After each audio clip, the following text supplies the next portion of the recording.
Melanjutkan alur cerita sebelumnya, di mana setelah mendengar semua instruksi yang diberikan, Kong Rui pun mengangguk, menyatakan bahwa semua hal itu bisa dipercayakan kepadanya, bahkan memastikan setiap detail akan ditangani dengan sangat baik, meski di dalam batin, Kong Rui masih merasa ragu dengan instruksi tersebut.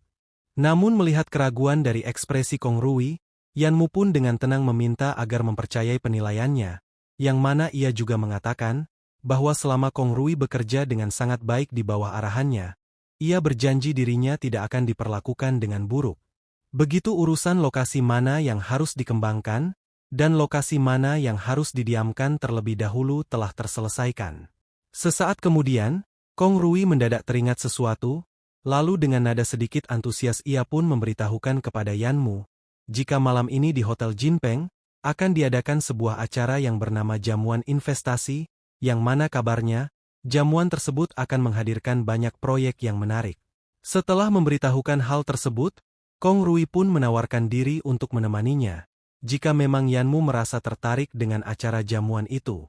Mendengar informasi tentang acara jamuan tersebut, mendadak Yanmu merasa sedikit bingung, hingga begitu pikirannya terhubung dengan sistem, ia pun menyadari, bahwa poin bertahan hidup berkaitan langsung dengan pemasukan dan investasi yang dirinya lakukan. Sehingga jika ia bisa menemukan proyek yang tepat dan berinvestasi dengan sukses, ia pasti bisa mendapatkan tambahan poin dalam jumlah banyak. Dan begitulah, bersamaan dengan rencana yang telah dirinya siapkan, waktu pun berlalu dengan cepat, di mana Yanmu telah berada di dalam Hotel Jinpeng, dan sedang menanyakan arah ruangan acara jamuan investasi kepada resepsionis. Setelah beberapa saat menunggu, Yanmu akhirnya mendapatkan arah ke ruangan acara tersebut dan akan segera ke sana. Namun ketika menoleh ke belakang, Yanmu justru melihat sosok yang tidak dirinya duga, sehingga di dalam batin ia pun bertanya, apa yang sedang wanita itu lakukan di tempat ini? Yang mana identitas sosok yang Yanmu lihat, tidak lain adalah Fang Yusue yang sedang bersama seorang pria yang terlihat lebih tua darinya. Sementara itu di sisi Fang Yusue, ketika ia baru saja tiba di Hotel Jinpeng bersama pria bernama Madong. Raut wajahnya jelas menyiratkan ketidaknyamanan, yang mana di dalam batin ia menggerutu, jika andaikan saja Yanmu mau menurut dan menyerahkan uang mahar yang diminta, ia tidak perlu berada di tempat seperti ini, terlebih lagi bersama pria menjijikan sepertinya. Sementara itu di sisi lain, ketika keduanya sedang berjalan ke arah resepsionis, Madong pun memperhatikan jika Fang Yusue sedang melamun. Sehingga ia pun menawarkan bantuan menuntun, mendekatkan tubuh Fang Yusue ke arahnya, hingga karena hal itu, Fang Yusue justru merasa semakin tidak nyaman. Namun begitu keduanya telah berada di depan tempat resepsionis, Fang Yusue seketika terkejut setelah melihat Yanmu juga ada di sana, hingga ia pun langsung memalingkan wajahnya tanpa mengucapkan sepatah kata. Sementara itu di sisi Madong, begitu melihat tindakan Fang Yusue yang mendadak memalingkan wajah, setelah melihat pria yang ada di depannya, Madong mulai merasa curiga, di mana dengan tatapan menyelidik ia pun bertanya-tanya di dalam batin, mungkinkah keduanya telah saling mengenal sejak lama. Hingga sesaat kemudian, ketika ia berjalan menuju ke arah Yanmu, Madong pun dengan sengaja menyenggolnya, sehingga merespon hal itu, Yanmu segera menoleh, lalu mempertanyakan apa yang sedang ia lakukan. Menanggapi pertanyaan tersebut, dengan bersikap arogan Madong pun mengatakan, bahwa ia hanya menegurnya karena berdiri di tengah jalan dan menghalangi orang lain, sebelum akhirnya dengan nada tinggi ia pun memandang rendah, menegaskan bahwa tempat seperti Hotel Jinpeng bukanlah tempat untuk orang sepertinya. Namun menghiraukan hinaan tersebut, tatapan Yanmu justru terpaku pada penampilan Fang Yusue, yang mana dengan nada datar ia pun bertanya, apakah semua itu adalah keinginannya sendiri? Namun saat mendengar pertanyaan tersebut, Madong seketika murka, di mana dengan nada penuh amarah ia pun mempertanyakan, apakah Yanmu baru saja ingin menggoda pacarnya? Yang mana tanpa Madong ketahui, bahwa keduanya sudah pernah menjalin hubungan.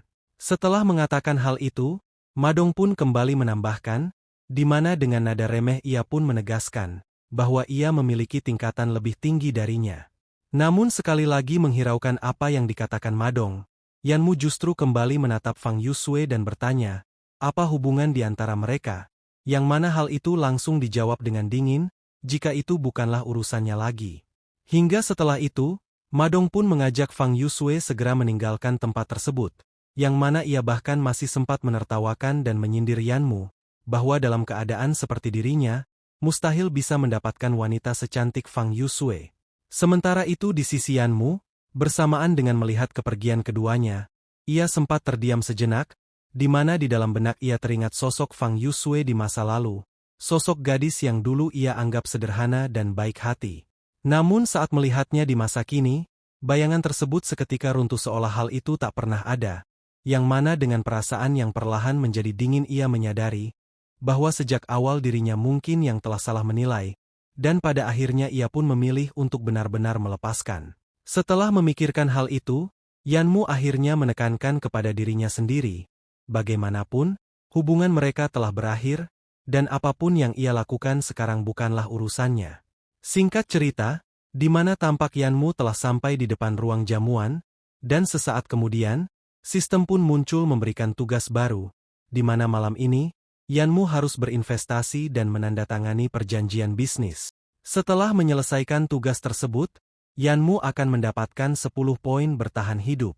Ketika mendapatkan tugas tersebut, Yanmu justru merasa lebih percaya diri, di mana dengan informasi yang sebelumnya telah dikumpulkan oleh Kong Rui, ia pun mengetahui bahwa beberapa perusahaan yang kelak akan berkembang pesat juga akan hadir di acara itu, yang mana bagi Yanmu, hal itu merupakan kesempatan emas yang harus ia amankan.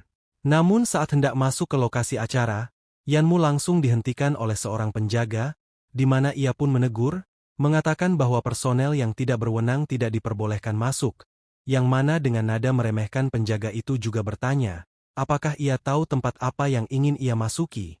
Mendengar pertanyaan tersebut, dengan sikap tenang Yanmu langsung menjawab, bahwa ia mengetahui tempat itu merupakan acara jamuan investasi. Namun setelah mendengar jawaban tersebut, bukannya membiarkan Yanmu masuk. Penjaga itu justru semakin meremehkan dengan mengatakan, bahwa orang-orang yang ada di dalam merupakan para bos besar yang akan menghamburkan uang ratusan, bahkan jutaan yen untuk berinvestasi, sehingga ia pun menanyakan, kualifikasi apa yang dimiliki Yanmu untuk masuk ke sana. Mendengar sebuah kalimat meremehkan dari si penjaga, dengan raut wajah yang terlihat kesal Yanmu pun menjelaskan, jika ia juga datang ke tempat acara itu untuk berinvestasi, di mana dari pernyataan Yanmu tersebut, penjaga itu justru menertawakannya, menyindir bahwa dengan pakaian seperti itu, ia hanya tampak lebih cocok sebagai pekerja kebersihan daripada seorang investor. Setelah mendengar hinaan itu, dengan ekspresi dingin Yanmu pun mempertanyakan di dalam batin, apakah seseorang harus dinilai berdasarkan apa yang mereka pakai, hanya untuk dapat berinvestasi. Sementara itu, tepat setelah memberikan hinaan terhadap Yanmu, sikap si penjaga mendadak berubah, di mana dengan hormat ia pun menyapa seseorang yang baru saja datang, sehingga karena itu, Yanmu pun menoleh, melihat sosok yang dihormati oleh si penjaga tidak lain merupakan Madong.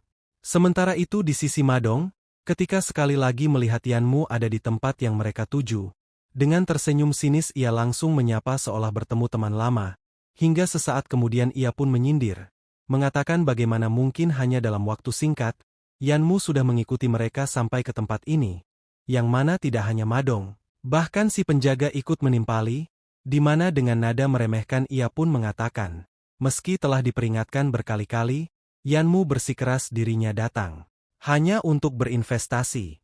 Mendengar apa yang diberitahukan si penjaga, Madong langsung tertawa keras, di mana dengan sorot mata penuh penghinaan, ia mulai mengamati penampilan Yanmu secara keseluruhan, kemudian mulai mencibir yang menurutnya, dengan kondisi seperti itu, berbicara soal investasi hanyalah sebuah lelucon, di mana ia bahkan menyarankan Yanmu untuk lebih baik memikirkan cara mencari uang untuk membeli pakaian yang layak, ketimbang berdiri di sana dan mempermalukan dirinya sendiri. Namun tak berhenti di situ, sembari melangkah mendekat dan mulai menempatkan tangannya ke bahu Yanmu, Madong pun kembali merendahkan yang mana menurutnya, memiliki muka tebal bukanlah masalah, tapi Yanmu jelas menggunakannya di tempat yang salah. Setelah mengatakan hal itu, Madong sekali lagi menyindir, yang mana kali ini sembari merangkul, mendekatkan tubuh Fang Yusue ke arahnya ia pun mengatakan, bahwa keberanian saja tidak pernah cukup, melainkan hal yang dibutuhkan adalah kemampuan dan sebuah status. Sementara itu di sisi Yanmu, begitu mendengar ocehan tersebut, ia hanya bisa mendengus, di mana bukan hanya tidak bisa memasuki acara yang tepat di depannya, ia bahkan mendapatkan terapi pendengaran dari Madong secara gratis. Sementara lagi asik memperhatikan Yanmu yang sedang diusir dari sana. Mendadak, seseorang memanggil namanya, membuat Madong menoleh dan begitu mengenali orang tersebut, ia pun meninggalkan keduanya sejenak.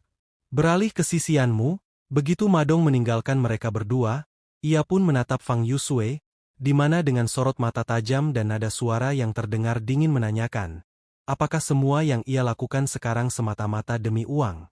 Namun menanggapi pertanyaan tersebut, dengan ekspresi acuh tak acuh Fang Yusue pun membalas, mengatakan bahwa apa yang ia lakukan bukanlah urusannya.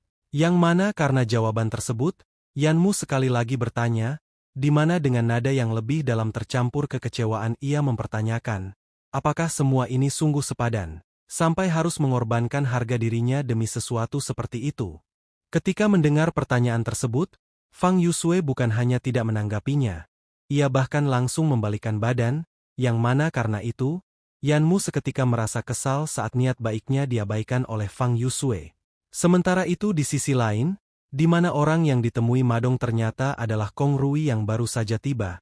Hingga setelah itu, keduanya pun mulai berbasa-basi, di mana Madong mengucapkan selamat atas kabar, bahwa perusahaan milik Kong Rui telah diakuisisi oleh seorang dermawan, sehingga tidak hanya menghentikan kerugian, tapi juga mulai menunjukkan perkembangan yang baik.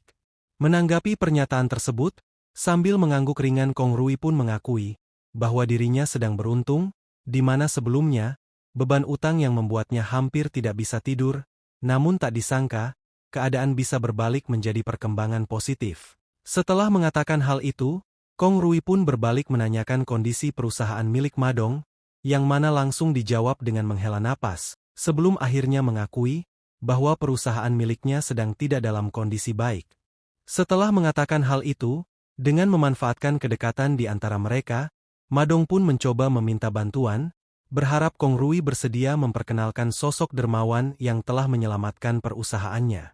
Namun belum sempat menyelesaikan kalimatnya, Kong Rui mendadak menoleh ke arah lain, dan begitu melihat Yanmu, ia pun dengan cepat mengalihkan pembicaraan, mengatakan bahwa ia masih memiliki urusan lain, yang kemudian segera pergi menemui Yanmu sembari memanggilnya Direktur Yan. Ketika mendengar Kong Rui memanggil Yanmu dengan sebutan Direktur Yan, Madong seketika tertegun, di mana dengan wajah penuh kebingungan, ia mencoba memastikan kembali di dalam benaknya, apakah Kong Rui baru saja memanggilnya direktur.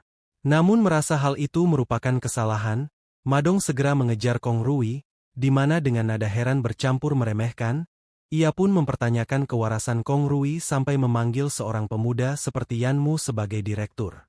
Menanggapi hal itu, Kong Rui tetap bersikap tenang, kemudian ia pun menjelaskan, bahwa Yanmu kini merupakan pemilik baru dari Fuda Real Estate. Begitu mendengar pernyataan itu, Madong mendadak panik, di mana ia bahkan ingin memastikan kembali dengan bertanya, apakah Yanmu sungguh orang yang mengakuisisi perusahaan miliknya? Yang mana langsung dijawab, jika memang Yanmu orang yang melakukannya, dan telah menjadi direktur dari perusahaan tersebut. Setelah memastikan informasi itu memang benar, Madong seketika mulai menjilat ludahnya sendiri, di mana ia langsung mendekati Yanmu, menjelaskan bahwa ia sebelumnya tidak mengetahui identitas Yanmu, dan berharap agar masalah sebelumnya tidak diperbesar. Namun Yanmu yang justru tidak tertarik sama sekali, dengan nada dingin ia pun meminta Kong Rui untuk tidak membuang waktu, dan memintanya segera masuk ke dalam. Sementara itu di sisi Madong, begitu melihat Yanmu menghiraukannya, ia masih tak ingin menyerah, di mana ia pun kembali mencoba memperbaiki keadaan dengan mengakui kesalahannya, dan berjanji akan memenuhi apapun yang diminta, bahkan ia akan mengundang Yanmu makan malam sebagai bentuk permintaan maaf. Mendengar apa yang dikatakan oleh Madong, Yanmu akhirnya menoleh dan mencoba memastikan identitasnya, membuat Madong langsung merespons dengan penuh harap. Namun harapan tersebut justru hancur seketika, di mana Yanmu hanya memberikan sebuah perintah, yaitu menyingkir dari pandangannya. Sementara itu di sisi Madong, bersamaan ketika melihat kepergian mereka, dengan dipenuhi kebencian setelah merasa harga dirinya terinjak, ia pun berjanji di dalam batin, bahwa ia tidak akan membiarkan hal ini berlalu begitu saja. Singkat cerita di dalam acara perjamuan, begitu berada di tempat tersebut, Kong Rui langsung bertanya kepada Yanmu, apakah ada proyek yang menarik perhatiannya. Menanggapi pertanyaan tersebut, sambil menggelengkan kepala Yanmu pun mengatakan bahwa untuk saat ini belum ada yang pasti, sehingga memutuskan untuk melihat-lihat terlebih dahulu. Setelah mengatakan hal itu, di dalam batin Yanmu pun menyayangkan, di mana perusahaan yang ia incar telah dipenuhi kerumunan orang, membuatnya sadar bahwa peluang yang tersisa telah mengecil. Sesaat setelah melihat beberapa proyek yang ada, tanpa sengaja Yanmu akhirnya menoleh ke belakang, kemudian melihat sebuah tanda dari perusahaan yang bernama Singyun Group, yang mana ketika melihat nama tersebut, Yanmu sungguh merasa tak menyangka akan bertemu dengan salah satu perusahaan terbesar di kehidupan sebelumnya.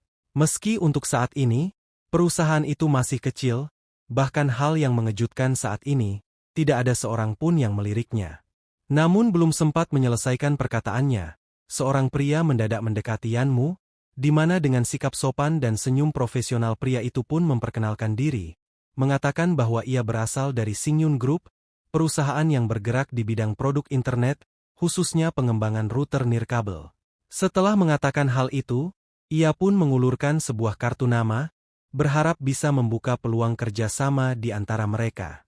Begitu mendapat kartu nama tersebut dan melihatnya, Yanmu sedikit terkejut setelah melihat nama yang terpampang di kartu. Hingga di saat momen itu, ia pun mengetahui identitas pria di hadapannya merupakan Zhang Pengyue, pendiri Singyun Group itu sendiri, yang mana karena pertemuan mereka juga, Yanmu akhirnya mulai memahami bahwa kesuksesan yang diraih Zhang Pengyue di kehidupan sebelumnya bukanlah tanpa alasan.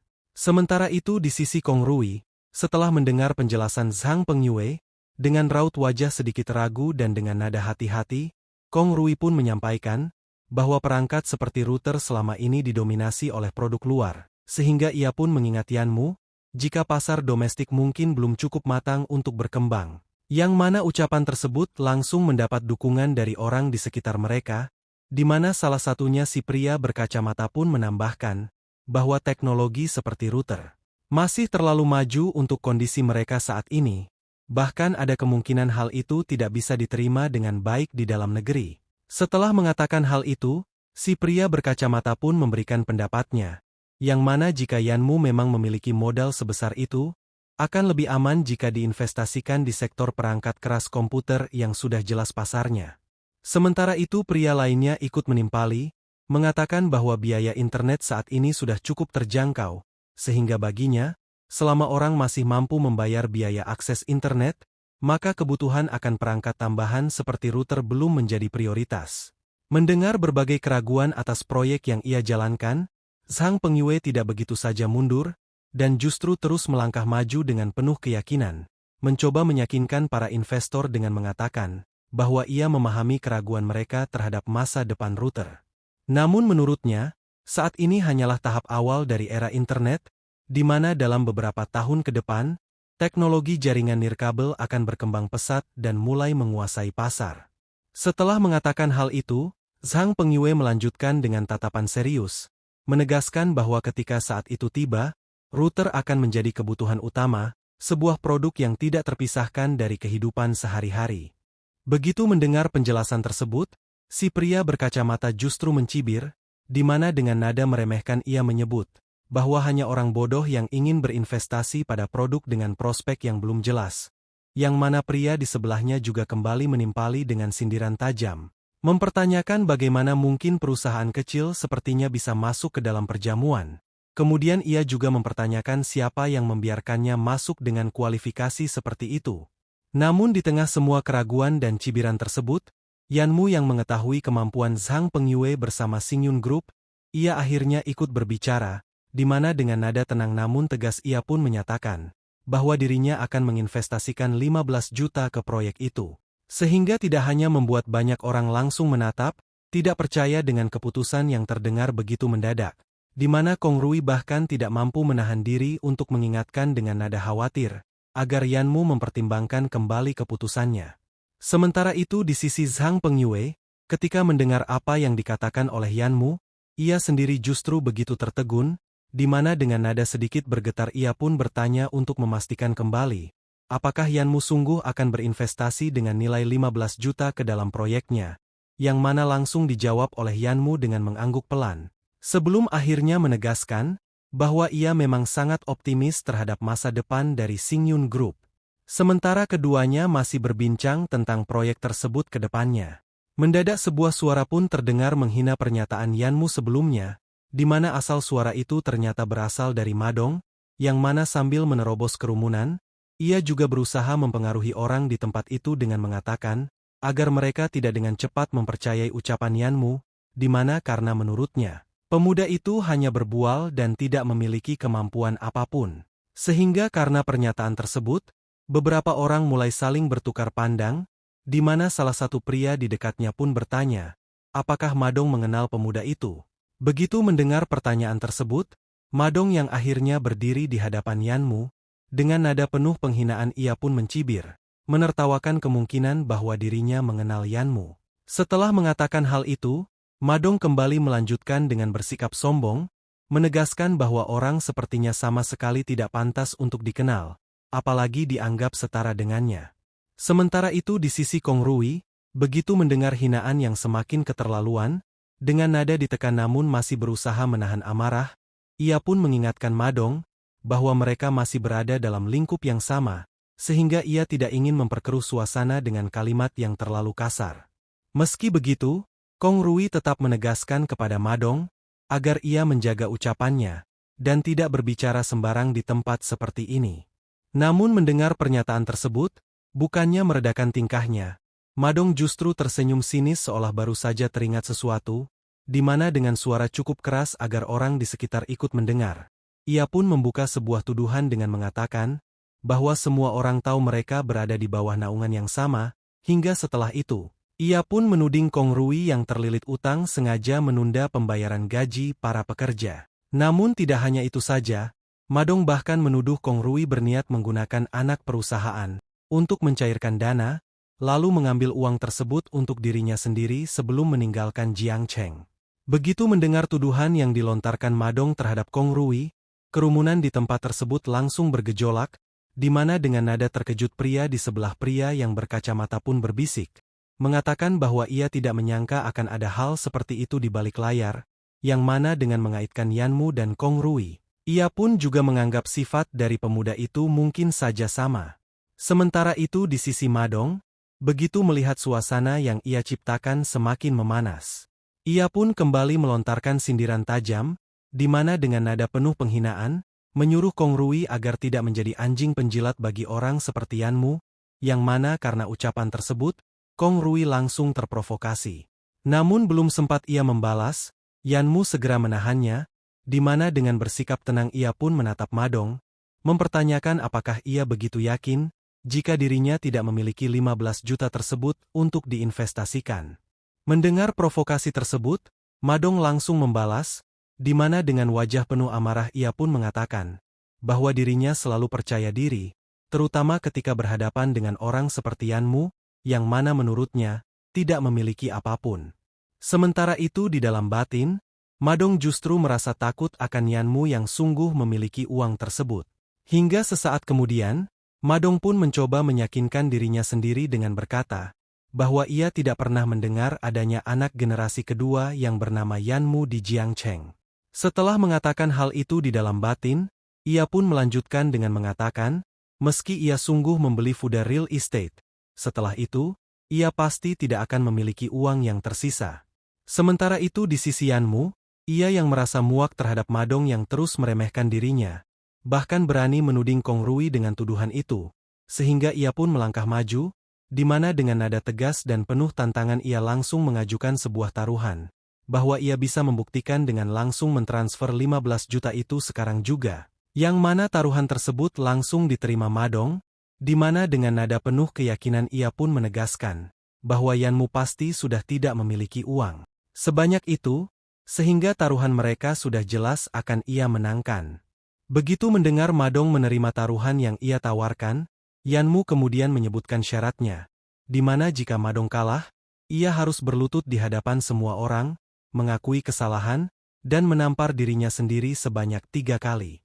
Selain itu, Madong juga harus menjelaskan kebenaran dari tuduhan yang ia berikan di depan umum.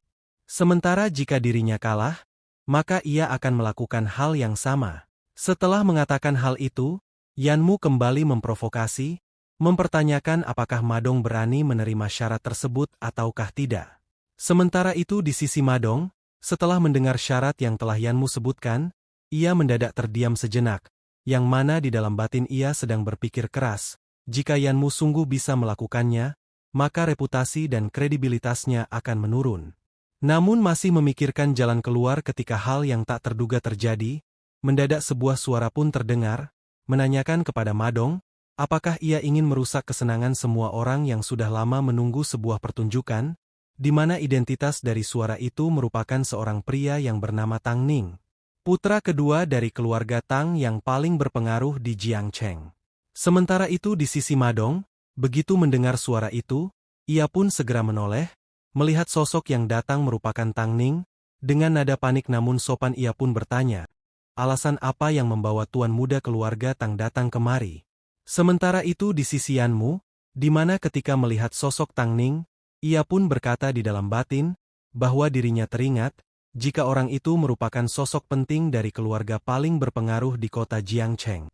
Di mana di dalam ingatannya tentang kehidupan sebelumnya, bahwa bahan baku yang digunakan Xingyun Group juga berasal dari keluarga Tang, sehingga dengan berdasarkan pikiran tersebut, jika ia bisa menjalin hubungan dengannya sekarang, maka hal itu tidak hanya akan menguntungkan bagi dirinya, tapi juga akan sangat membantu perkembangan Xingyun Group di masa depan.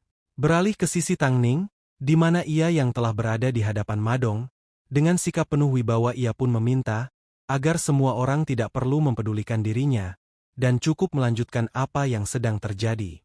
Namun kehadirannya justru membuat orang lain, bahkan Madong menjadi canggung, di mana dengan senyum kaku dan nada merendah ia pun mengatakan, bahwa semua yang terjadi hanyalah keributan kecil, dan ia tidak benar-benar bertaruh. Begitu mendengar Madong ingin membatalkan taruhan tersebut, sikap Tang Ning mendadak berubah, di mana dengan aura mengintimidasi ia pun mengatakan kepada Madong, bahwa malam ini akhirnya ada sesuatu yang menarik untuk disaksikan, tapi justru dihentikan begitu saja saat dirinya datang, sehingga ia pun bertanya dengan nada tajam, apakah Madong merasa keberatan terhadapnya? Merasakan intimidasi tersebut, wajah Madong seketika berubah panik, di mana ia pun segera membantah dengan berkata, bahwa ia sama sekali tidak berani memiliki pendapat buruk terhadapnya. Ia bahkan akan merasa terhormat jika Tang Ning juga ada di tempat itu. Hingga sesaat kemudian, dengan terdesak situasi dan tatapan orang-orang yang mulai meragukannya, Madong akhirnya tidak mempunyai pilihan, di mana dengan terpaksa namun tetap berusaha terlihat percaya diri, ia pun menyatakan bahwa taruhan di antara mereka akan tetap dilanjutkan.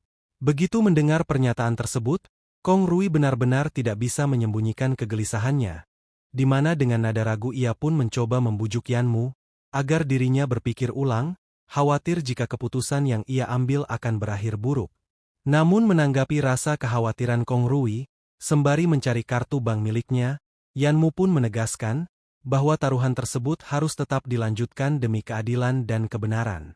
Namun ketika Yanmu masih sibuk meraba-raba sakunya, mendadak Fang Yusue muncul dan mulai mencibir, menyuruh Yanmu berhenti mempermalukan diri dan memintanya segera pergi dari sana. Yang mana di saat bersamaan, ia juga berkata di dalam batin, bahwa ia mengira kekayaan Yanmu hanyalah sebuah lelucon, kemudian menyalahkannya setelah ditinggalkan begitu saja oleh Madong. Sementara itu di sisi Madong, begitu melihat Yanmu yang belum juga mentransfer uang yang ia janjikan, dan malah justru sibuk merogoh sakunya, sembari langsung merangkul Fang Yusue hingga membuatnya benar-benar tidak nyaman. Madong pun kembali melontarkan ejekan, di mana dengan nada penuh kemenangan ia pun menyebut, bahwa Yanmu sebagai orang yang hanya pandai membual, dan sama sekali tidak bisa diandalkan. Yang mana menurutnya, bahkan setelah keadaan sejauh ini, Yanmu masih saja tidak mau mengakui kekalahan dan tetap bersikap berpura-pura. Namun sesaat setelah Madong mengatakan hal itu, Yanmu akhirnya berhasil menemukan kartu banknya, di mana kemudian, dengan nada tenang namun penuh ketegasan, ia pun menyampaikan kepada Zhang Pengyue, bahwa dalam berbisnis sama seperti dalam hidup, yang terpenting adalah kepercayaan dan integritas. Setelah mengatakan hal itu, sambil mengangkat kartu di tangannya ia pun menegaskan, bahwa dana yang ia janjikan memang ada, dan jika Zhang Pengyue bersedia bekerja sama, ia bisa langsung mentransfer dana investasi tersebut secara penuh. Mendengar pernyataan tersebut, sang pengyue langsung menunjukkan antusiasme, di mana dengan nada bersemangat ia pun menyatakan bahwa ia akan bekerja sama dan segera bergegas mengambil mesin edisi untuk memproses transaksi, yang mana di saat bersamaan di dalam batin sang pengyue menilai, meski Yanmu berpakaian sederhana, sikapnya yang tenang dan penuh keyakinan justru menunjukkan bahwa ia bukanlah orang biasa, orang yang layak dipercaya. Namun di sisi lain, Madong kembali mencibir, di mana ia yang merasa Yanmu hanya asik berpura-pura. Ia pun merebut kartu di tangannya dan langsung mengangkat kartu tersebut agar semua orang melihatnya. Di mana dengan nada mengejek ia pun mempertanyakan klaim yang Yanmu katakan, yang mana menurutnya, seseorang yang mampu mengeluarkan uang 15 juta yen, seharusnya telah menjadi nasabah VIP bank, dan bukan menggunakan kartu biasa seperti itu, sehingga orang-orang di sekitar yang juga memperhatikan kartu tersebut, mereka pun mulai menilai pernyataan Madong masuk akal, di mana dalam pandangan mereka, orang yang dengan dana sebesar itu biasanya memiliki status khusus di bank, sehingga kartu yang digunakan juga berbeda.